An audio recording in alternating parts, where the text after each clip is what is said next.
What if the system designed to protect your child was the very thing tearing them apart? This is not just a story, it's a wake-up call.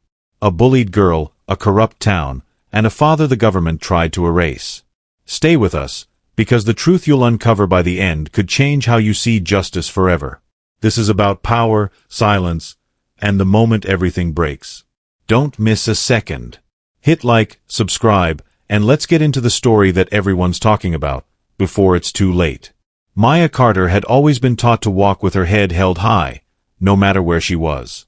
But that confidence was put to the test the moment she stepped off the school bus and stood in front of Westbrook Academy. Everything about the place screamed money, power, and history. The tall stone buildings were covered in perfectly trimmed ivy, and the walkways gleamed like they'd just been polished that morning. Students walked in groups, laughing in crisp uniforms and spotless shoes. They looked like they belonged to another world, and in many ways, they did. Maya, with her second-hand sneakers and a backpack that had seen better days, immediately felt the weight of being different. Her heart thudded in her chest as she took her first steps onto the marble floor of the main entrance. The echo of her footsteps felt too loud, like she was announcing to everyone in the building that the scholarship girl had arrived. The stares came quickly. Some were curious, some confused, and others outright cold. Maya could feel them all, and even though she did her best to stay calm, a part of her just wanted to disappear. She wasn't used to this kind of attention, the kind that made her feel like she didn't belong. Maya had known Westbrook would be different. She had done the research, seen the glossy brochures, and read about the school's reputation for academic excellence. It was supposed to be an opportunity of a lifetime. But none of those articles had prepared her for how isolating it would feel to be the only black girl in a school full of students from rich, well-connected families. The invisible walls of class and race were very real here, and she was already bumping into them. The principal's office only confirmed what she was beginning to suspect. The man barely looked at her, offering a handshake with a forced smile and a tone that said more than his words ever could. Maya knew when someone didn't really want her there. Still, she thanked him politely, refusing to let the discomfort show. That's what her mom had always taught her. Be strong, stay calm, don't let anyone make you feel less than who you are. Leaving the office, she nearly ran into a group of students standing in the hallway. They didn't move aside, and for a moment, she just stood there, unsure of what to do. One of the boys, tall with golden hair and an air of smug confidence, gave her a look that made her stomach turn. There was something about him, his posture, his smirk, that felt like a warning. It didn't take long to figure out who he was. Brandon Whitmore, the mayor's son, and from the looks of it, the king of this little kingdom. He made a snide comment about her being the new charity case, and his friends burst out laughing. Maya didn't say anything. She didn't need to. She looked him straight in the eye, not with anger, but with something stronger, dignity. That brief silence between them was louder than any comeback she could have given. As she walked past them, the hallway grew quiet, and even Brandon looked slightly thrown off. Her first day at Westbrook wasn't even halfway over, but Maya already understood that she was going to have to be stronger than ever. This place wasn't just a school, it was a battlefield of unspoken rules and quiet cruelty. And if she wanted to make it, she'd have to fight for every bit of respect and space she deserved. But no matter how hard it got, she wasn't going to back down. Not now. Not ever. Brandon Whitmore didn't need to try hard to be noticed. He was the kind of guy who walked through life like he owned the air around him, and at Westbrook Academy, he pretty much did. Everyone knew his name, not just because he was the mayor's son, but because he had a way of making sure he was always at the center of everything. Whether it was a sports event, student council drama, or some new school rule, Brandon was always there, pulling strings, cracking jokes, and soaking up attention. The moment he saw Maya Carter, that attention shifted. At first, it was subtle. A look that lingered a little too long. A whisper to one of his friends when she walked by. Maya could feel it, this weird prickling sense that she was being watched and judged. And she wasn't wrong. Brandon had noticed her the moment she stepped into the building. She didn't fit into his picture of what Westbrook was supposed to look like, and that bothered him. She hadn't cowered when he made that little joke in the hallway. She didn't laugh nervously or look away. She just stared at him like she saw right through him, and that alone was enough to get under his skin. It started with words. Brandon would throw out casual insults when Maya was nearby, calling her out for everything from her clothes to her lunch. Sometimes it would be in the middle of the hallway, other times it would be under his breath in class, but always loud enough for others to hear. His friends, especially Ethan, Trey, and Brock, were always close by, laughing along, making it a game. They didn't need to say it outright, but the message was clear: Maya wasn't welcome here. The school cafeteria became one of the hardest places to be. Maya usually sat alone, not because she wanted to, but because no one else dared to join her. It wasn't just fear of Brandon, it was the unspoken rule that anyone who got too close to her would get the same treatment. One day, he walked right up to her table with his usual entourage and made a loud comment about her food. When she didn't react, he knocked her lunchbox off the table. The sound of it hitting the floor was sharp and jarring, like a slap in the face, and the whole cafeteria went silent. No one moved to help. No one even looked at her. Maya bent down and picked up her things quietly, holding back tears she refused to let fall. It didn't stop there. The next morning, her locker was spray-painted with cruel, hateful words. Red letters stood out like wounds across the metal. She stood there for a moment, staring at it, trying to decide whether to scream or just walk away. Even the teachers passed by like nothing had happened. When she tried to report it to the principal, he brushed it off with a tired look and a few empty words about school spirit and misunderstanding. Maya saw it in his eyes. He wasn't going to fight this battle for her. Maybe he couldn't. Or maybe he just didn't care enough to try. The bullying became more calculated. Her textbooks were torn, her clothes were tampered with in gym class, and rumors started spreading about her family, about how she didn't belong. It was like death by 1,000 paper cuts, never enough to explode about, but always enough to hurt. And through it all, Brandon watched with that same cold smirk, like it was all just some twisted sport. He didn't need to lift a finger most of the time. His influence was enough to turn the whole school into a quiet, complicit audience. And yet, Maya didn't break. She came to school every day, kept her head up, and went about her routine like she hadn't just been torn down an hour before. She clung to the memory of her grandmother's words and the quiet strength her mom showed at home, especially now that her mom had lost her job because of who they were. Maya knew what was happening wasn't fair, but she also knew that quitting wasn't an option.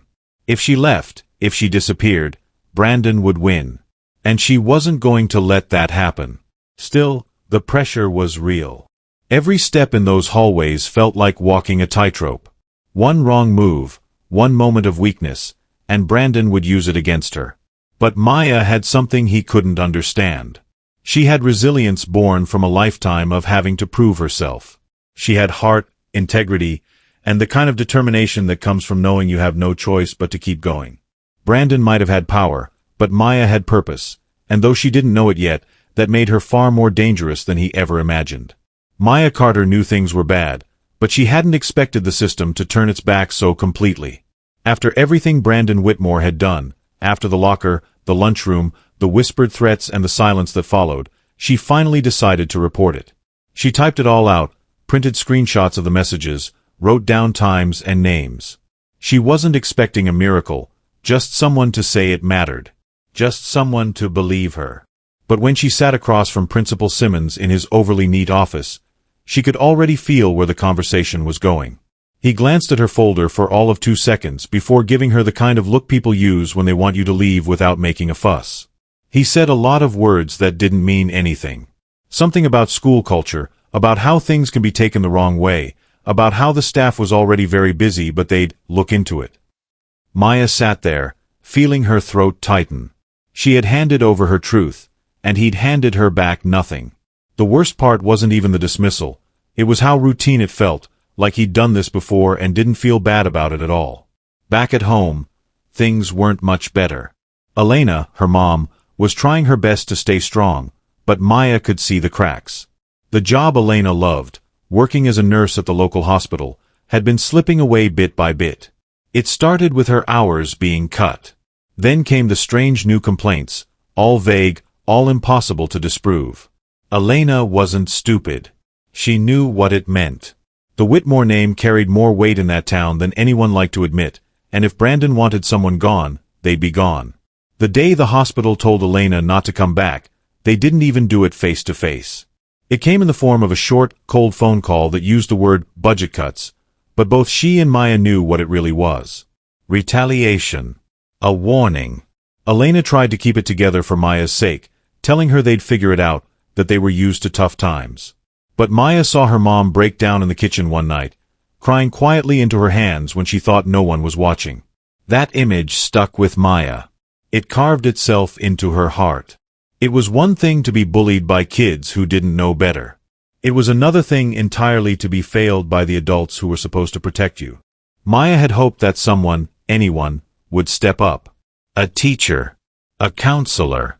Even just a fellow student. But the silence around her felt too heavy. People knew what was happening. They saw the looks, heard the laughs, watched the way she got pushed to the edges of everything. But they turned away. Maybe they were scared. Maybe they just didn't care enough. Either way, the message was the same. Maya was on her own. Even her friend Lily, the quiet janitor's daughter who had helped her clean up after one of Brandon's attacks, had started pulling back. Not because she didn't care, but because being seen with Maya was now a risk. And in a place like Westbrook Academy, one wrong move could change your whole future. Maya understood. She didn't blame Lily. But that didn't make the loneliness hurt any less. What made it all worse was how calculated it felt. Brandon never laid a finger on her in front of the staff. He never left evidence that could be traced. Everything he did was done with the kind of practiced cruelty that came from knowing you were protected. He could mess with her locker, sabotage her projects, make her life a nightmare, and still smile politely when teachers walked by. And they, in turn, pretended not to see. It was easier that way. Maya started to feel like she was fighting smoke. No matter how strong she tried to be, it all kept slipping through her fingers. The harder she pushed, the more the system resisted. Her grades were fine, her attendance spotless, and she never lost her temper, but none of that seemed to matter. She was still just the scholarship girl in a school that didn't want her. And now, her mom had lost her job, their rent was late, and the town that was supposed to be their fresh start had become a daily battle for dignity. She sat at her desk late one night, clutching her grandmother's old necklace and staring at a photo of her parents from years ago. She didn't know what the next day would bring, but she knew one thing for sure: something had to change. Because if the system wouldn't protect them, maybe it was time to stop relying on it altogether. Maybe it was time to dig deeper. Maybe it was time to find the truth about the father she never really knew. The night the truth came out was one Maya Carter would never forget. It had been a long, heavy day. The school felt colder than usual, the stairs steeper, and the weight she carried, everything Brandon had done, everything her mom had been through, felt like it was pressing down harder than ever. When she got home, she could tell something was wrong the second her mom walked through the door. Elena looked tired in a way Maya hadn't seen before. Not just physically drained, but broken. Her nurse's uniform was wrinkled, her steps slow, and her face hollow. That was the night Elena told her she'd lost her job. Maya didn't cry, not then. She sat on the couch while her mom tried to be strong and talk around the truth. But something cracked. When Elena finally mentioned Maya's father, the man Maya had grown up believing was gone forever, it was like opening a door that had been locked for years. Maya asked her the questions she had buried deep inside. Who was he really? Why did no one ever talk about him? And why did his name still sound like a secret? There was a long silence before Elena stood and walked toward the old cabinet in the corner of the room. It was the one she rarely touched, where she kept the most important memories and mementos. Maya watched as her mother pulled out a faded envelope and handed it to her without a word. The paper was old and yellowed, like it had been held and folded 100 times. Inside was a photograph and a letter, both official-looking but worn with time. The photo was of a man in uniform, tall, sharp-eyed, with a face that somehow felt familiar. His expression was serious, his eyes intense, and even though she'd never met him, something about the photo made her chest tighten. She knew in that moment that this was her father. The letter came from the Department of Defense. It said her father, Sergeant Nathan Carter, had gone missing during a classified mission. It didn't say where or why. It didn't give details or answers, just that he had been one of the best. They called him Ghost Hawk, a name that echoed across dangerous missions and enemy lines. The letter made it clear that his work had been top secret, and that his death, or disappearance, was not something the government could speak about publicly. Maya read it twice, then a third time, barely able to process what it all meant. All her life, she had believed her dad was gone, maybe even abandoned them. But this wasn't the story of a man who left. This was the story of someone who was feared, respected, and hidden.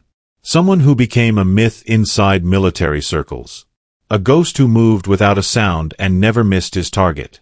Her dad wasn't just a soldier, he was a legend. And somehow, he was hers. The more she thought about it, the more pieces started falling into place. The stories her mom never told.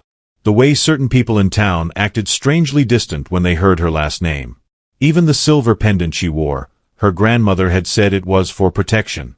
But maybe it was more than just sentimental.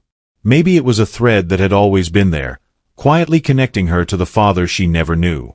That night, while her mom slept, Maya sat at her desk and opened her old laptop. She typed in everything she could remember from the letter and photo. It took hours of digging through military forums, old news snippets, and obscure mentions in archive discussions, but eventually, the puzzle started coming together. Ghost Hawk wasn't just a nickname. It was a name that sent chills through the people who had served with him. He was known for missions no one else could complete, for disappearing without a trace, for protecting his team even if it meant vanishing from the world. As the screen glowed in the dark, Maya realized something that made her heart beat faster. If even half of this was true, then maybe her dad wasn't gone. Maybe he had gone into hiding, not to run away from them, but to protect them.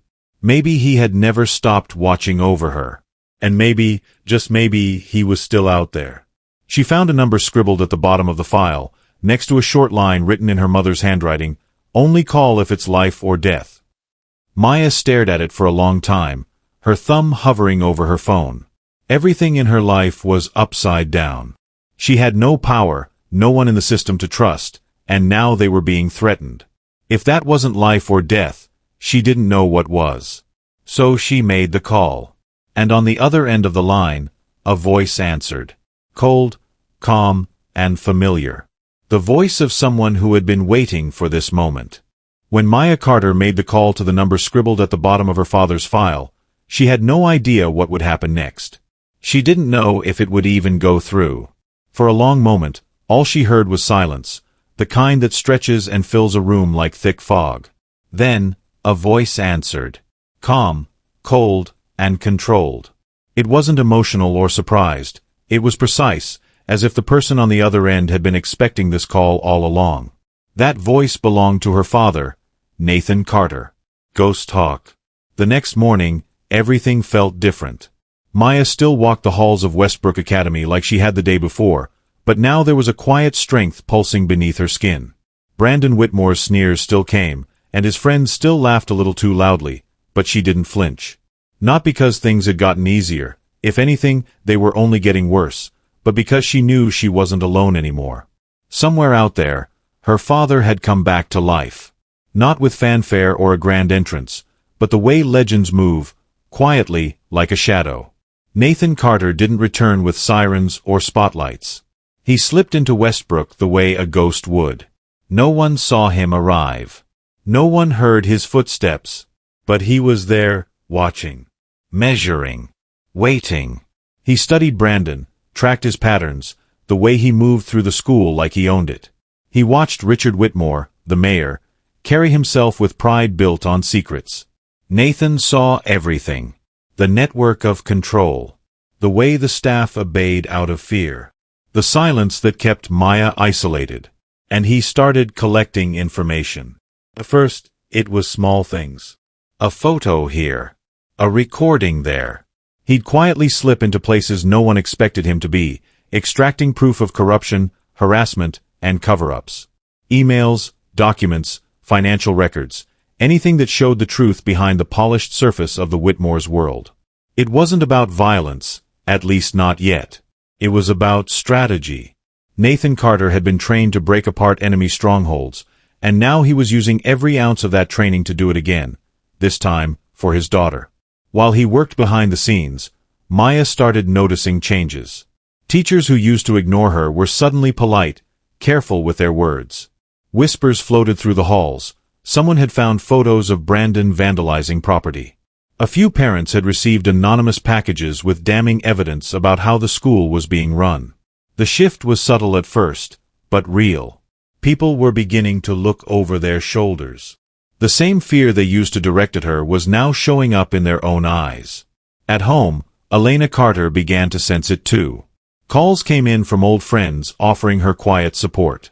Her case at the hospital, once buried, was suddenly reopened. The intimidation they had once endured was starting to reverse. No one knew who was behind it. No one even dared to ask. But Maya knew. She could feel her father's presence in every shift, every crack forming in the walls of power that once held them down. Brandon, however, didn't take the changes well. He grew more paranoid, more aggressive. He tried to tighten his grip, pushing Maya harder, trying to remind everyone he still ran things.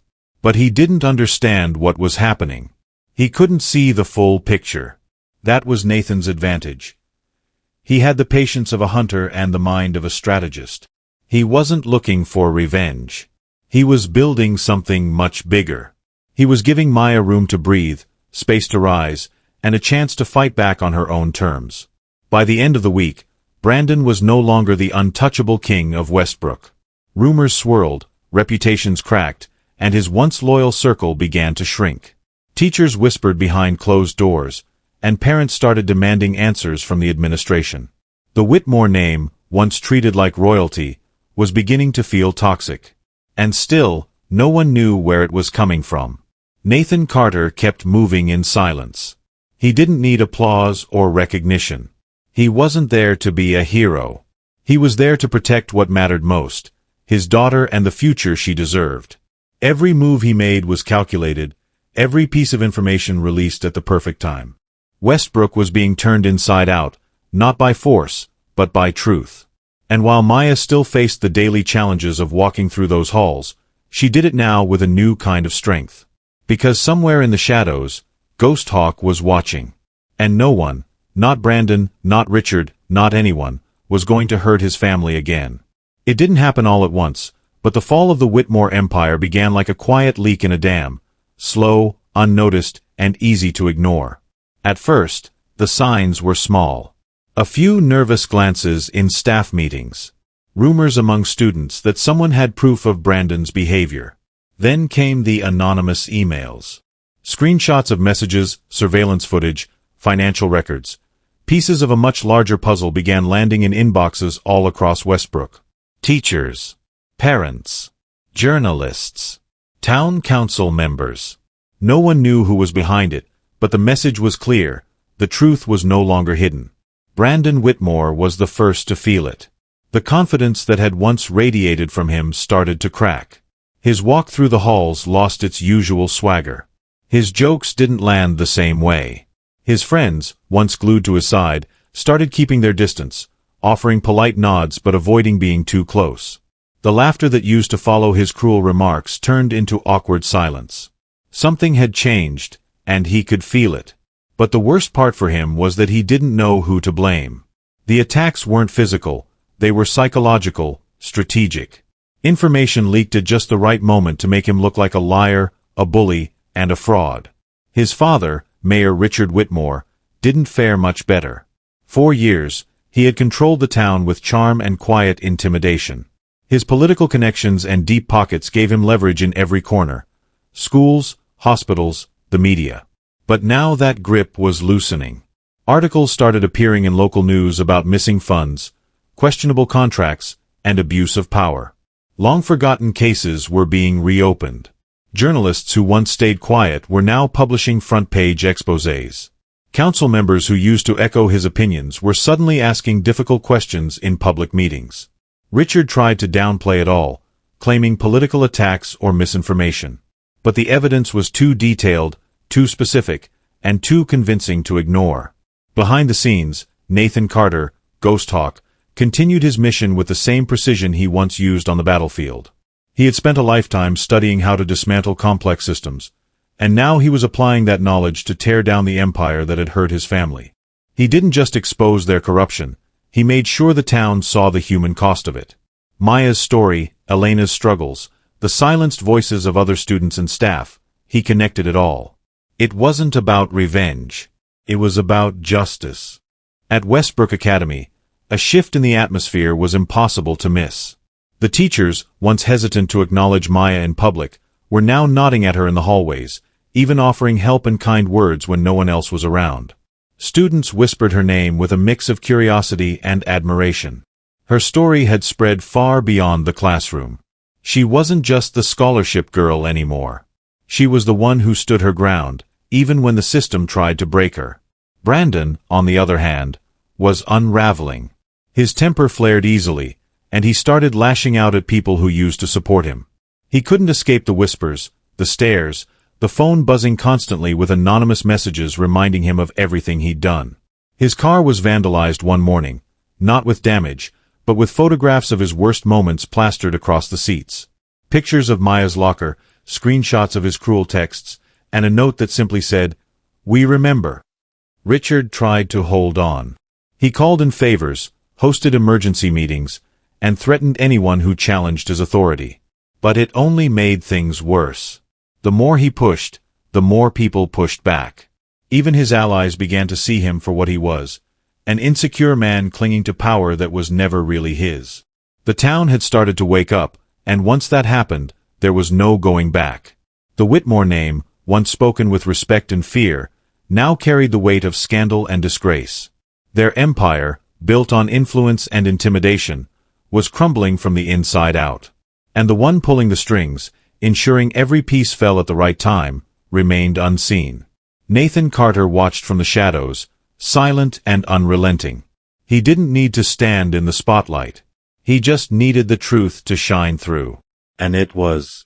Maya walked into school one morning and felt it fully for the first time. The tension was still there, but it wasn't aimed at her anymore. The power had shifted. And though there was still a long road ahead, she knew in her heart that the walls that once trapped her were starting to fall. The tension had been building for weeks. Brandon Whitmore was barely holding it together, and everyone at Westbrook Academy could see it. His cocky grin had vanished, replaced by a restless glare. His swagger had turned into pacing, his jokes into snide mutterings under his breath. And while most people were finally starting to keep their distance, Maya Carter remained calm. On the surface, nothing about her changed. She still walked the same halls, still sat at her desk with quiet focus, still nodded politely at teachers who were only now beginning to acknowledge her as more than just the scholarship girl. But inside, she was waiting. She knew something was coming. Brandon had always been dangerous, but now he was desperate. And desperate people made reckless choices. When the final confrontation came, it happened fast. It was late in the day, the sky overcast and heavy, as if the whole town could sense what was about to unfold. Maya had stayed late at school to finish a project. She was walking home along the usual route when she noticed the quiet. Too quiet. The kind of quiet that makes your skin crawl because you know something's wrong. She turned the corner and there they were, Brandon and his two closest friends, Ethan and Trey, standing in the middle of the sidewalk like they'd been waiting for her. Her heart jumped, but she didn't stop walking. Brandon stepped forward with that old sneer that used to make people freeze. But this time, Maya didn't waver. She had faced him too many times to be afraid now. He started talking, his voice low and angry, accusing her of destroying everything. His family's reputation. His future. His life. He sounded like a child who just realized the world didn't revolve around him anymore. The bitterness in his voice was real, but Maya had no sympathy left for him. Before she could respond, Ethan and Trey grabbed her arms, trying to hold her in place. It wasn't just another scare tactic this time. This was personal. It was retaliation. Brandon reached for her backpack, ripped it off, and threw it to the ground. The contents scattered across the pavement. Books, papers, and the photo of her father that had become her source of strength. Brandon stepped on it, grinding it into the concrete, and the fire in Maya's chest flared. But just as he raised his hand like he was going to strike, a voice cut through the air like a blade. Come. Controlled. And ice-cold. Brandon froze. All three of them turned. Nathan Carter stood at the end of the sidewalk, his posture relaxed, his presence anything but. He looked like he belonged in a different world, one where danger was real and survival depended on being 10 steps ahead. In that moment, Brandon saw what true fear looked like. Nathan didn't yell. He didn't threaten. He just walked forward, slowly, deliberately, and the fear in Brandon's eyes grew with every step. Trey and Ethan backed off almost immediately, letting Maya go without a word. She stumbled but caught herself, her eyes never leaving her father. Brandon tried to act tough, spouting weak threats, but the shake in his voice betrayed him. Then, with swift, practiced precision, Nathan moved. In seconds, Trey and Ethan were on the ground, disarmed and dazed, not even sure what had happened. Brandon backed away, tripping over his own feet as Nathan approached, his expression unreadable. He didn't lay a hand on him, not this time.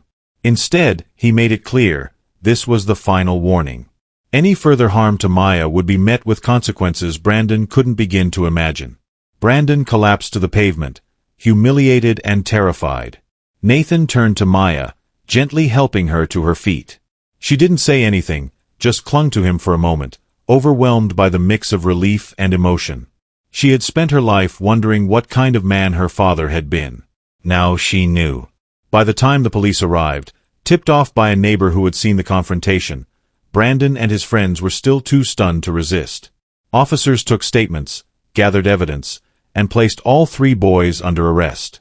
Brandon didn't argue. He knew it was over. That night, the weight of years lifted off Maya's shoulders. She and her father walked home quietly, the streetlights casting long shadows behind them. Elena met them at the door, eyes full of worry until she saw her daughter safe.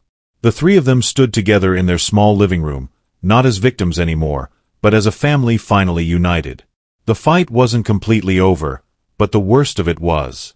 And for the first time in a long time, peace didn't feel like a dream. It felt real. In the days following the arrests, everything in Westbrook began to shift.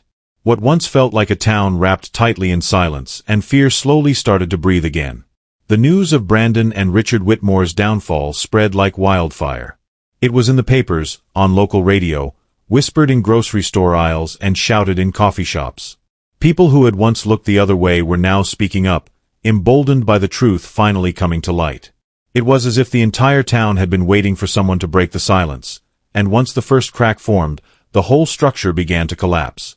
For Maya Carter, it felt like waking up from a long, heavy nightmare. Everywhere she went, things felt different. Not perfect, not magically better, but lighter. Teachers treated her with genuine respect. Students who had once kept their heads down around her now offered smiles, sometimes even apologies.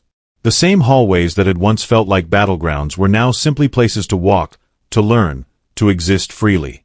She hadn't expected gratitude. She didn't need people to thank her. But seeing them take a step closer to the truth, and further from fear, was more than enough. Elena Carter, too, felt the change. Her case at the hospital was revisited, and with the town now paying attention, there was no choice but to right the wrongs. She was reinstated quietly, without much ceremony, but with deep relief. Her co-workers treated her differently now. No longer like someone to avoid, but like someone to admire.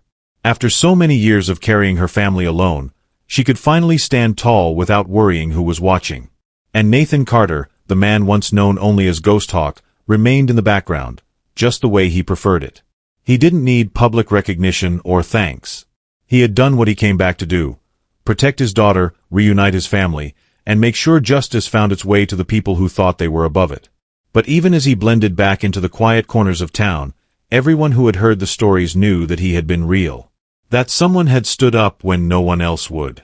And that knowledge stayed with them. Maya's story didn't end with justice served. It kept going. She returned to school, finished the year with top grades, and when graduation day arrived, she stood on that stage not just as the scholarship girl, but as the valedictorian. She wore her cap and gown with pride, her heart full as she looked out into the crowd and saw her mother and father sitting side by side. When she spoke to her class, she didn't dwell on the pain or the injustice. She spoke about strength, about believing in yourself even when no one else does, and about the importance of speaking the truth, no matter how hard it is. After the ceremony, the principal pulled her aside and handed her an envelope. Inside was a full scholarship to Harvard University. Her dream school. The place she had imagined when things got hard. The place she used to think was out of reach. Now, it was real.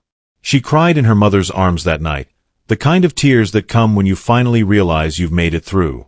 Life at home felt peaceful in a way it never had before. Dinner was filled with laughter again. The TV played softly in the background.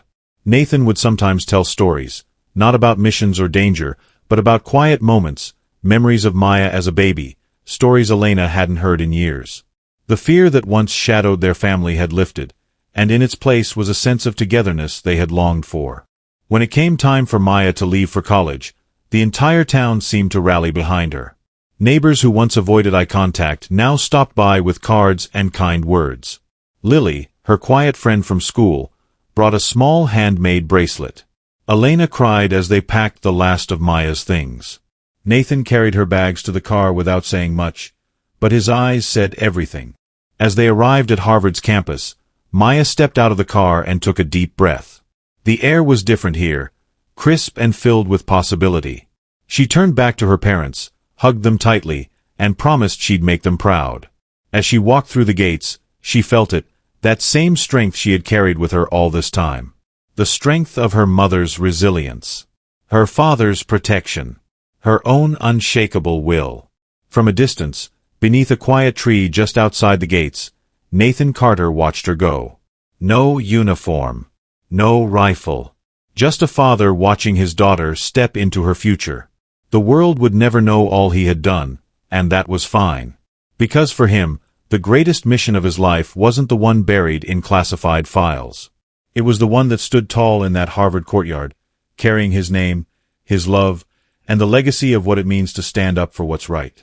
The story of Maya Carter reminds us that real strength often comes in the quiet moments, when we choose to stand our ground, even when the odds are stacked against us. In a world that still favors power, money, and influence, it's easy to feel like truth and integrity have no place. But Maya's journey shows us that resilience, backed by support and unwavering values, can break even the strongest walls of corruption and fear. Her father's return as Ghost Hawk teaches us that protection doesn't always come in loud, dramatic gestures. Sometimes, it's in the quiet watching, the careful planning, and the deep love that drives action. As adults, we're often told to keep our heads down and not rock the boat. But this story reminds us that justice sometimes depends on the courage of one person willing to speak up, and the quiet army willing to stand with them. Whether you're a parent, a leader, or someone just trying to survive difficult days, there's power in staying true to your principles, even when it's inconvenient or risky. And perhaps most importantly, it shows the impact of restoring broken bonds, because no matter how far we fall or how dark things get, it's never too late to protect, to rebuild, and to choose what's right. If you found this story meaningful, tell us in the comments what life lessons stood out to you the most, and what stories or topics you'd like us to cover next. Don't forget to like the video, share it with someone who needs to hear this message, and subscribe to the channel so you never miss more powerful stories and lessons that inspire and empower.